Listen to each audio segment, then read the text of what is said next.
హిందువుల మీద దాడి చేయడం చాలా ఘోరకరం. అట్లా మరి తెలుసుకొని హిందూ సాంప్రదాయం ఎవరు అని వాళ్ళని తెలుసుకొని వాళ్ళేమో వాళ్ళు ఏం చేయలేరు, మనోళ్ళని పగబట్టి ఒక 28 మందిని అట్లా చేసినట్టు చాలా ఘోరం. అది మోడీ గారు అయితే వాళ్ళని మాత్రం ఇడవడు, దీక్షలో కూడా ఉన్నాడు. ఆయన చాలా కఠినమైన చర్చ తీసుకోవాలని కోరుకుంటున్నాము. తప్పకుండా మన గవర్నమెంట్ ప్రభుత్వము రావాలి, కిందికి దిగొచ్చి వీళ్ళని మాత్రం కాపాడాలి హిందువులను. ఇంకోటి జిన్నారంలో శివుణ్ణి తీసి బయట వేసి అది చాలా ఘోరకరం. అది జిన్నారంలో అయింది, అది పెద్ద వీడియో కూడా వచ్చింది, అది జగద్గుప్త దాంట్లో కూడా ఉంది, వాసవి దాంట్లో పెట్టిరు కూడా. అది చాలా ఘోరకరము. శివుడు ఏం ఊరుకోడు, వాళ్ళని కూడా అట్లా తొక్కి పెడతాడు.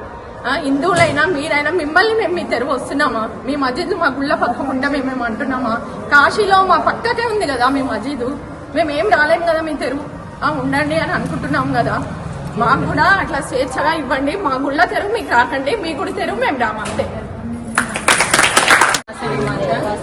జై వాసవి మాత. ఇప్పుడు పెహల్గాం యాత్రకు వెళ్లిన భక్తులకు ఇలాంటి దుర్ఘటన జరగడం చాలా విచారకరం.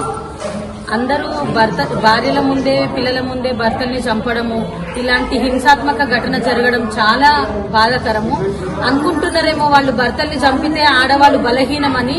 స్త్రీ శక్తి అమ్మవారు భగవంతుడు తలుచుకుంటే ఇలాంటి చర్యలు చేసిన వాళ్లకు నామరూపాలు లేకుండా పోతాయి. మన గవర్నమెంట్ కూడా కఠిన చర్యలు తీసుకోవడానికి ముందుకొచ్చింది. ఇలాంటి మళ్లీ జరగకుండా ఉండాలని మనం కేంద్రాన్ని కోరుకోవాలి. భారత్ మాతాకి జై, భారత్ మాతాకి జై, భారత్ మాతాకి జై.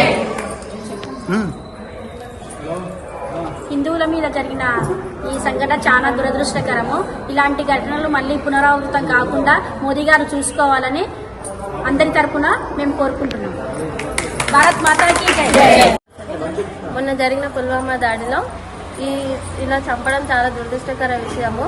ఇంకోటి వాళ్ళు ఎలా ఐక్యంగా ఉన్నారో మన హిందువులం కూడా కలిసిమెలిసి ఒకే మాట మీద ఉంది. మనం ఇంకోసారి ఇలా జరగకుండా ఎవరిలో వారు ఉండకుండా బయటకు వచ్చి మన ధర్మాన్ని మనం రక్షించుకోవాలని అందరికీ తెలియజేయడం అయింది. ఎలాగైనా ప్రభుత్వము కొంచెం చూసి వాళ్ళని హతమార్చాలని కోరుకుంటున్నాను. జై వాసవి, జై జై వాసవి.